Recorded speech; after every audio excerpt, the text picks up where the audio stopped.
Let's see. We did it, Veronica. We're here. Yay! We did it. Let me see about making our faces bigger. There. How about that? How's that? Better? Yes. We can see you better. Let me tilt this. Yay. Okay, so for those of you that are here, you know me. I'm the Bakersfield Realtor here on YouTube, Angel Shabilsky with Coldwell Banker, and my lovely colleague, Veronica Morales. She is with Buena Vista Mortgage, which is, how do you explain what they do with Coldwell? Y'all don't work together, but we work together? How does that work? Affiliate. We're an affiliate. Okay. We have an affiliation. Okay. So you're an affiliate of ours.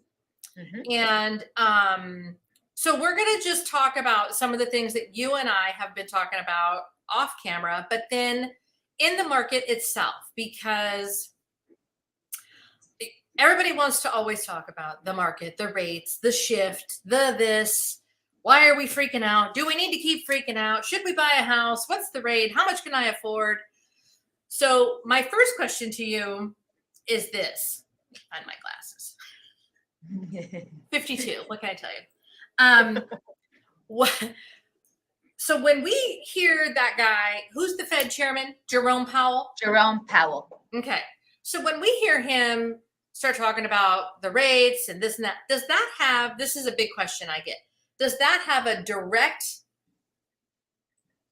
correlation, a direct A to B from when he messes with the rate to what people can borrow and how that, and what that does to the interest rates on when you borrow money for a house? It's indirectly.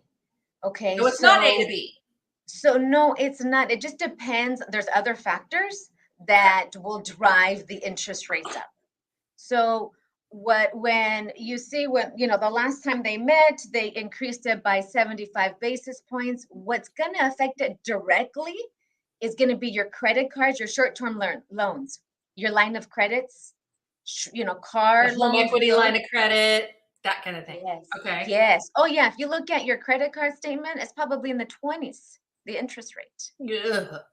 I don't have a credit card. I know. So that has a direct correlation to that, but not. So when he starts messing with the number, it's going to go to your credit cards. What else would it go to? Your car payment, maybe? Yes, your credit cards and your HELOCs, your equity line of credit. Okay. But it does not go directly to what they're going to be in line to borrow for a house. So they're already pre-qualified. I've got some buyers that are pre-qualified, ready to go. And that doesn't change what they're going to borrow as far as like what they're qualified for, but it could change the amount of their payment. Am I right? Yes. And you know what? It's what else they say. Right? You're so delicate. So, I'm like, am I right? And you're like, so, I mean, I listened to him, to Jerome Powell. I was like, okay, what did he say? And the moment he said, we are going to, we're trying to control inflation, you can feel the uncertainty, and the market does not like that. The market's okay if the Fed rate increases.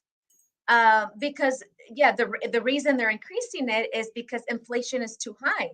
So to control that inflation, they have to increase the Fed rate. And guess what?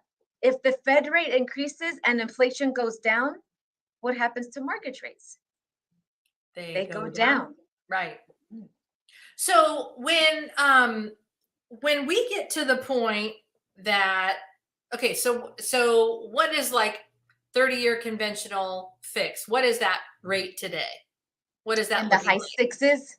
High sixes with good credit, all the bells and whistles. Conventional in the high sixes, yeah. And you can be in the mid, you can always buy points. I mean, I have clients where maybe they still qualify for the same amount maybe 3 weeks ago or 2 weeks ago when the Fed rates met, the rates went up. They still probably qualify, but maybe the cost for that rate is a little higher. And I'm sure you'll go into it later, but regardless of where rates are, you have more negotiation. So can the seller help to cover those costs? So now when you're saying the seller can help, so that's where we come in, right? The realtor, that's where we say, in our offer, Mr. Seller, we'd like you to pay down one of our points so that Yes. that gives us an extra $850, $1,100 for a mortgage payment to be able to buy your house. Yeah. Yes. I mean, this is the time where I think buyers have more opportunity to negotiate, right? You guys are really, this is where you're going to shine your negotiation skills. And so we have to figure out, okay, how are we going to structure this? Okay, we still want them to buy this house. They still want this house as a payment. How are we going to make it work to keep the payment affordable to the client? Right. And I think that with the increase of rates, so you said they're high sixes right now. Do you think that they're going to continue to go, high, low, high, low, high, low, or do you think we're on like a slow and steady climb for a little bit? It's been. I mean, I know you don't have your crystal ball out. I'm not asking you to predict the future, but I mean, the analysts are saying if the feds aren't controlling this inflation, like I just heard, as soon as next week, it's going to go public, the Fed minutes. So when they met, they have a meeting, it's typed out, and people could see those minutes. Well, it's going to be released next week. That might cause some uncertainty again, because of you're saying exactly what they're saying, right? We only got a summarization. So what analysts are saying, rates are going to have to go up a little higher, and supposedly now the unemployment maybe was a little low, but it doesn't mean that the rates are going to go down. It's actually kind of the opposite. They're worried. They're like, what do you mean it's not, the unemployment is not going up? It went down a little bit. So rates are going to continue to go up. That's what this is good. This is the conversation that I have a lot of times, is like almost to the point. I mean, I know it matters, but I almost get to the point where I'm like, tune out all of the noise and go with what you can afford. Cause I feel more comfortable. I know I'm not technically like allowed to give financial advice with my position, but when I start talking to my clients and I know they have a little bit of student loan debt, they might have a credit card, or they're paying off a van as soon as they, get into the process, I really emphasize to them to try to get their payment at about 25% of what they take home. And I also try to help them understand the benefit of trying to do as much as they can on 1 to maybe 1.5 income, assuming it's a couple buying the house. Mm-hmm. Because, people have babies, you never know. You break a leg, kids mm-hmm. get sick, yada, yada, yada. So that it's not that big of a pull on the, holy crap, we can't make the house payment when somebody has too much time off work. So that's the lane that I tend to stay in, as you know. But when it comes to like people getting qualified, I often tell them, like, just what number are we starting at? And then let's work backward from there. We never start where they're maxed out. That we don't ever start there. I always go 25 to 30,000 underneath. And then like quiet the noise. Get all the people out of your head, the Fed and the chairman and the the 5 o'clock news, whatever. And let's just go look at some houses and get you in one. Because you're right, Angel. I mean, I don't even watch the news. Right. I'm just like, how do we let people know that, like, because once you're in the market, once you're there, you're 10 times better than you were as a renter. Correct. I mean, I hear that all the time, regardless of what the Fed rate's increasing. And, it was low for so long, for about 2 years, that maybe the Fed should have not waited so long and we wouldn't been in this position. Okay. So preach, there's a lot of Veronica, preach. So there's a lot of things they could have, should have, done, but this is where we're at. Bottom line, regardless of where we're at, is can you make that payment? And you have to be realistic, because maybe the payment is not going to be what you're paying for rent. If not, everybody would be a homeowner. It's going to be maybe a little bit, it's going to be more, but right. All the benefits, I mean, that just outweighs everything else. But we go based on about 45% what you make can be your payment. And we always start, what is their budget, and start there. Right. Okay. Sometimes their budget is higher than what we can qualify them. And maybe they have non-qualifying income we could use that maybe we're not, calculating that. What's a non-qualifying income? What's that? Meaning income that we cannot use now because maybe they have overtime or a bonus and we don't have a 2-year work history, so we can't calculate that into our income. Ah, Mhm. I Or never knew. let's say they have a second job. Well, in order for us to use their second job, we have to have 2-year history. Maybe they have a little business they started Little and maybe side they're not hustle. exactly. So those are non-qualifying because maybe they don't report that to the IRS, but they do have the financial ability to make the payment. Which, Got it. bottom line, that's our goal is for them to keep their house. Right. Yeah. Keep the house and not be house poor, because this is I want to be their friend when we're done. And Mhm. if they're pissed at me every time they're sending that payment on their phone or when they do their bills and they're like, she got us into this house and blah, blah. Oh no, I don't need that. I'm trying to make friends, not enemies. Oh yeah, Um, yeah.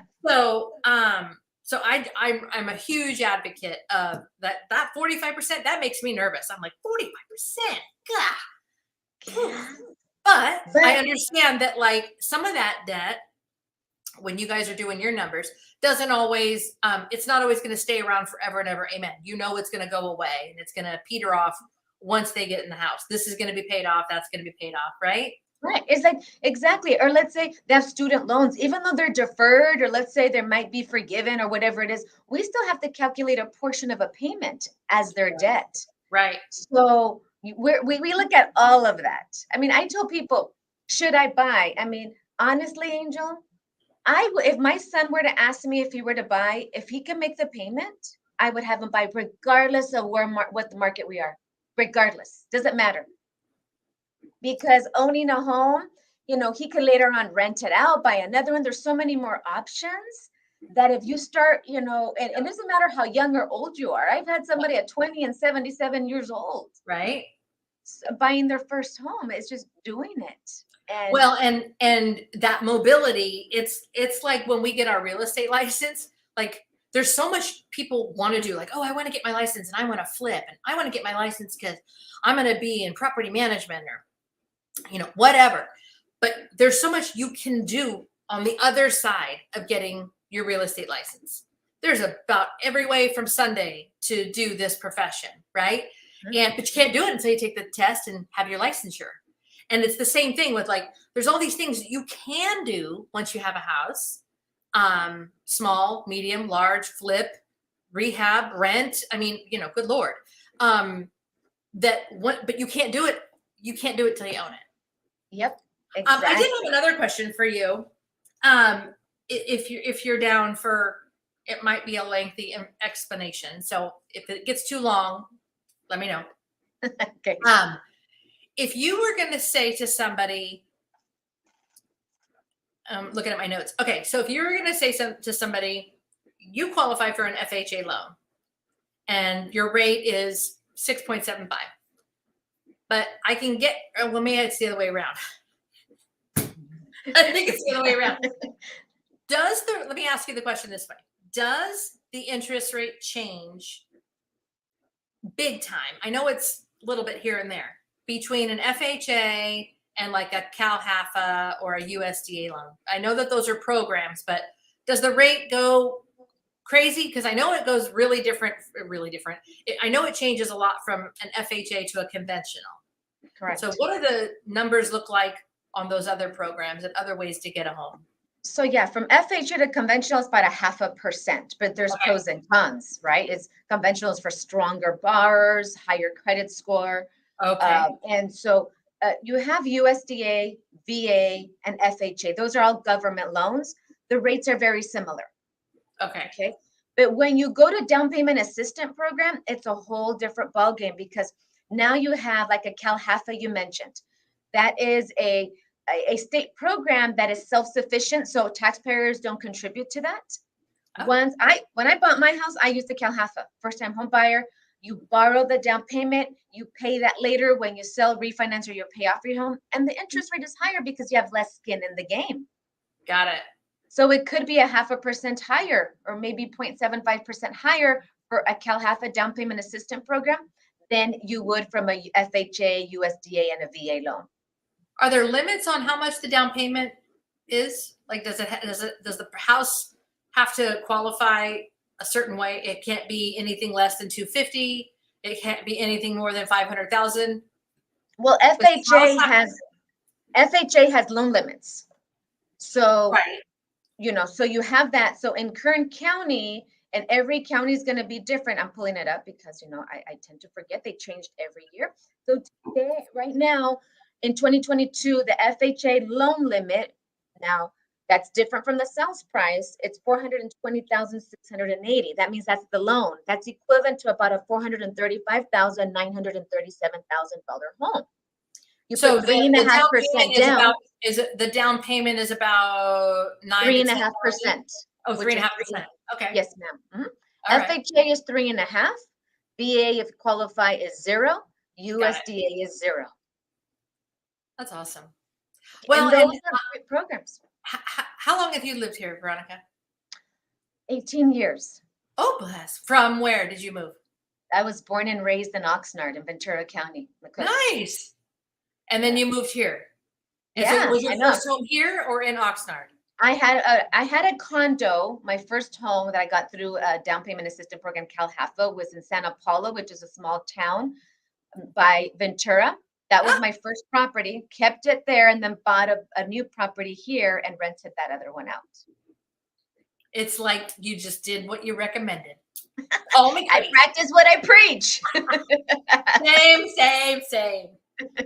So what would be a big question that you could answer for somebody that is maybe just popping on and being like, oh, they're talking about the market. I wonder what would be like something that maybe you handled today that you were like, oh, I should share that with Angel. Well, I think now people are asking, should I buy? Yeah. What if the market crashes? I've been doing this for 18 years. And when before the market crashed, it was that caused the recession. We were doing so many different loans. You weren't really doing FHA, VA. You weren't doing any of those. Right. Because the prices were going so up and the FHA limit wasn't increasing.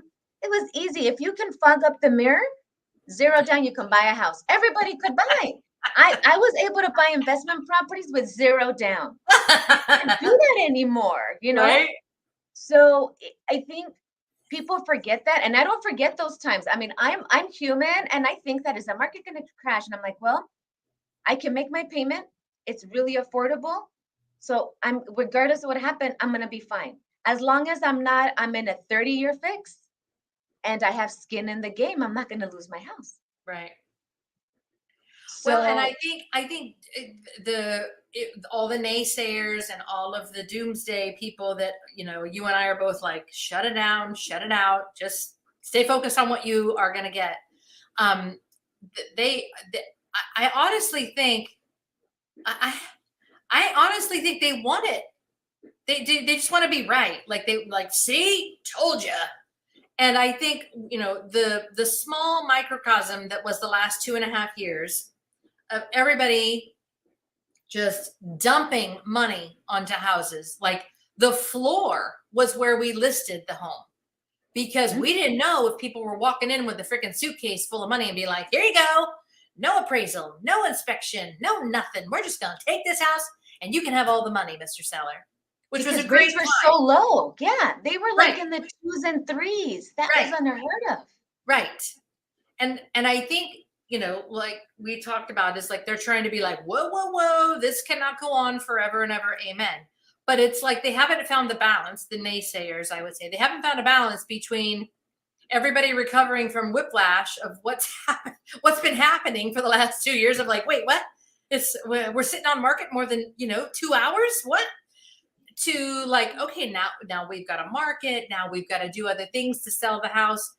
And to your point, yeah, there's a whole group of people, I think, that have never seen rates do anything but go down that are now in the market to buy. And they're like, 6.5.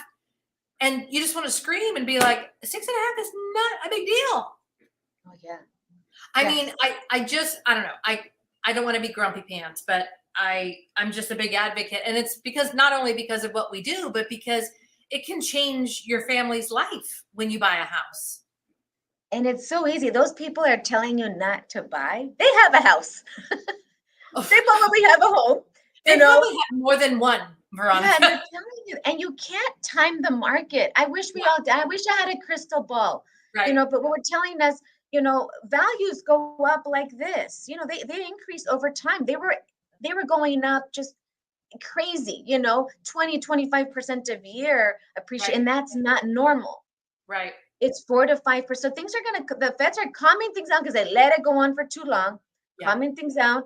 Oh my gosh, the market's gonna crash. No, it's correcting itself because it was so bonkers. But whether you pay the higher interest rate now before, Angel, right? Buyers were giving 10, 20, 30,000 above appraised value. it was And there crazy. was 20, 30 offers. So what was the likelihood of you getting a home then?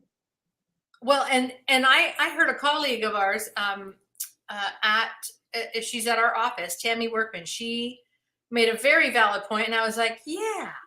She said, okay, so would you rather dump all of the money that you have saved just to get into the house that needs work or that you didn't get an inspection on, or Lord only knows, or those that chose to wait and say, we're going to wait, and now they're in, and now they're still a little nervous because the rate is higher, but it's a payment that they can afford, and they still have money that they can use to get into the house. Like, they didn't dump every last penny that they had saved into the house. I thought, that's freaking brilliant, because that's the rub. But you have to decide. And I mean, I think it's a great thing. I just closed a property today, like 20 minutes before we went live, and single mom. Congratulations. Thank you. Single mom, 3 kids. She works an incredible job. She works at one of the correctional facilities here in the county. And, she and I were blowing each other up last night. Blah, blah, blah, it's going to happen. Just all of that anxiety of like, this is your last night of not being a homeowner, all of that. But one of the great things that she just changed her family's legacy because of the statistics of her children's probability now of graduating from high school just go through the roof. Yes. The fact that she's a homeowner now, they are more than likely going to be homeowners now.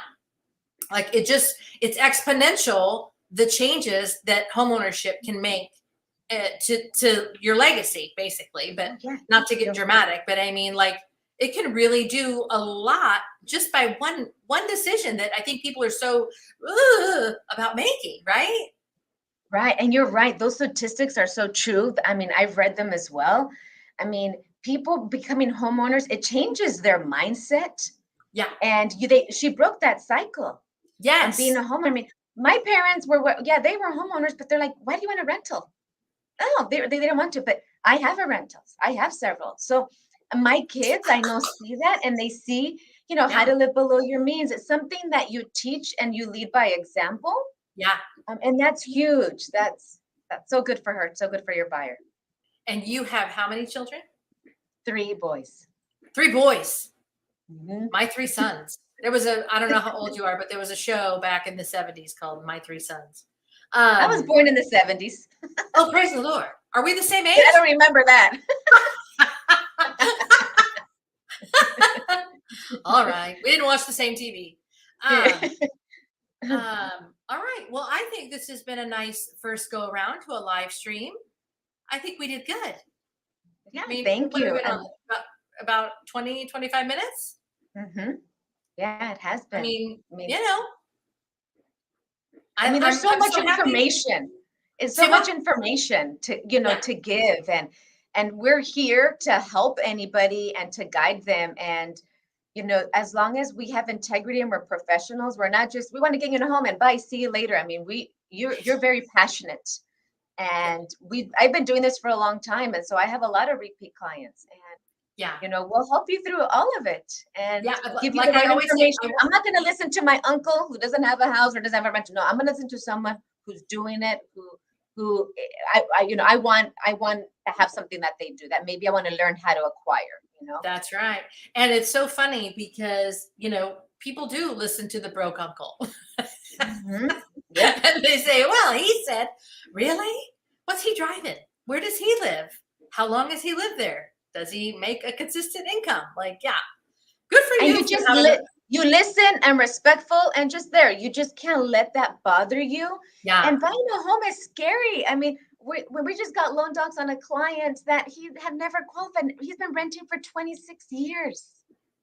What? And, yeah, lives in Ventura County, works offshore 7 days out of the week, and is going to only commutes 4 days out of the month. His first house, that is like, I mean, we take it for granted because we think, oh, we're so, you're just going through it, but it is really impactful. Yeah. Congratulations on that. Thank you. Thank you. Yay. Yeah. So, so by the end of the year, do you think we'll still be at 6? We'll just wrap it up with that final question. Do you think we'll still be right around this 6 in this fourth quarter? Maybe 7s. So maybe buy a house now. Yeah, well, you're absolutely right. Yeah. But I'll leave with this. Okay. When you're renting, what is your interest rate? Drum roll, please. 100%. Yeah. What's greater? 7%? Let's say if it goes up 8%, we've seen, we have history, we have charts, shows you from 1970 to present, where rates and it goes up and down. You make your payment, you're paying down your own debt. And so your own mortgage that eventually maybe you'll be mortgage free. And we'll help you do that. I advocate and that's a great point to end on. I think that's fantastic. Thank you, Veronica. Now, before we forget, let me pull this back. I thought I was able. Hang on. Working. Okay. Let me put your number on here. What number can people use to contact you? And I'm going to put it on the screen. 661-333-6996. All right. The easy number, 333-6996. Yes. That is, I can't move it over. But anyway, this number right here at the bottom of our screen, 661-333-6996. Everything is the 3s and the 6s and the 9s are all derivative of 3. They're all factors. Doing math. Where they can reach you, they can talk about like, okay, my job is in Bakersfield. I'm moving to Bakersfield. Angel's going to help me. I need to get qualified. And they call you and you say, oh, you saw our video. You saw us on YouTube. Yay. Thank you, Veronica. Thank you for having me. I appreciate it. You are the first one. All right. Well, we just made Coldwell and Buena Vista very happy. Yes. Well, thank you for the opportunity, and hopefully we can share more information. You bet. We'll do it again. Sounds good. Thank you. Okay, bye. Bye.